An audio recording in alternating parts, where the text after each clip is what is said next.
Assalamu alaikum, 10th class. Today we are here to discuss about the law of mass action.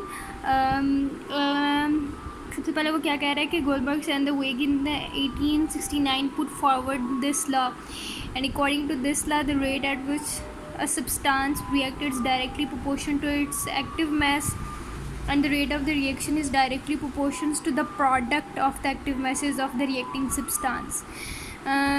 इसका मतलब जो है, इसमें उसने कहा हुआ कि जब हम किसी भी चीज़ को law of mass action find out करते हैं तो जो रेट होता है, रेट मतलब वो तमाम चीज़ें, वो ऐसा टाइम जिसमें हमारे सब्सटेंस रिएक्ट कर रहे हैं वो डायरेक्टली प्रोपोर्शन है उनकी एक्टिव मास के, जबकि जो रिएक्शन का रेट है वो डायरेक्टली प्रोपोर्शनल है उन रिएक्टिव सब्सटेंस के एक्टिव मासेस से। अब वो कह रहे हैं कि जनरली जो हम एक्टिव मास है वो हम लोग कंसीडर करते हैं as the molar concentration and having the units of mole decimetre per cube. इसमें हम जब ये बताएगा हमें तो ये ज़्यादा इसने अच्छे तरीके से एक्सप्लेन किया हुआ है। कंसीडर फॉर एग्जांपल कह रहे हैं एक रिवर्सिबल हम लोगों ने रिएक्शन लेना है, that is the A plus B and C plus D.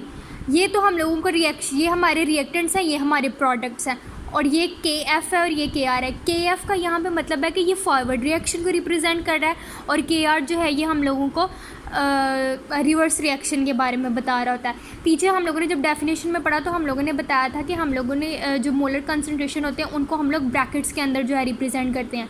तो A B C D reactant और प्रोडक्ट दोनों की हम लोगों ने मोलर कंसनट्रेशन ले लिए।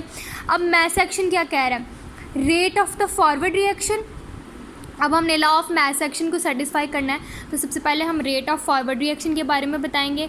रेट ऑफ फॉरवर्ड रिएक्शन हमारे पास क्या है, ए और बी, इन दोनों को हम लोगों ने ब्रैकेट्स में ले लिया। जब हम इस प्रोपोर्शनैलिटी साइन को हटाएंगे तो हम लोग कांस्टेंट लगाएंगे, दैट इज़ द के एफ़। इसी तरह जब हम रिवर्स रिएक्शन लिखेंगे तो बिल्कुल इस तरह लिखेंगे, इसका भी यहाँ से साइन हटाएंगे तो के आर लिखेंगे जो कि हमें रिवर्स कर रहा है। अब हम इन दोनों इक्वेशन को इक्विलिब्रियम पोजीशन पे रखेंगे तो हमारे पास चीज़ कुछ इस तरह से आएगी। वो आगे से बता रहे हैं where the K F and the K R the proportionality constant and call the specific rate constant of the forward and the reverse reaction. अब जब इक्विलिब्रियम स्टेट पे हम लोगों ने इन दोनों चीज़ों को रखा है तो K F A B and K R is equals to C and D. जो ये यहाँ पे एक दूसरे की इक्वल हो रहा है, ये यहाँ पे जाएगा तो ये डिवाइड होगा और ये यहाँ पे चला जाएगा तो ये ऑपोजिट उसके रिएक्शन हो गए। इन दोनों को हम लोगों ने उनके कांस्टेंट के तौर पर लिख दिया, और ये के सी जो होता है ये हम लोगों को इक्विलिब्रियम कांस्टेंट रिप्रेजेंट कर रहा है। Law of mass action actually describes the relationship between the active masses of the reactant and the product and the equilibrium constant। इसके अंदर एज सच कुछ उसने डेफिनेशन ही उसने पूरी बताई हुई कि किस तरह हम लोग रेट ऑफ फॉरवर्ड रिएक्शन और रेट ऑफ रिवर्स रिएक्शन को हम लोग डिस्क्राइब कर रहे होते हैं।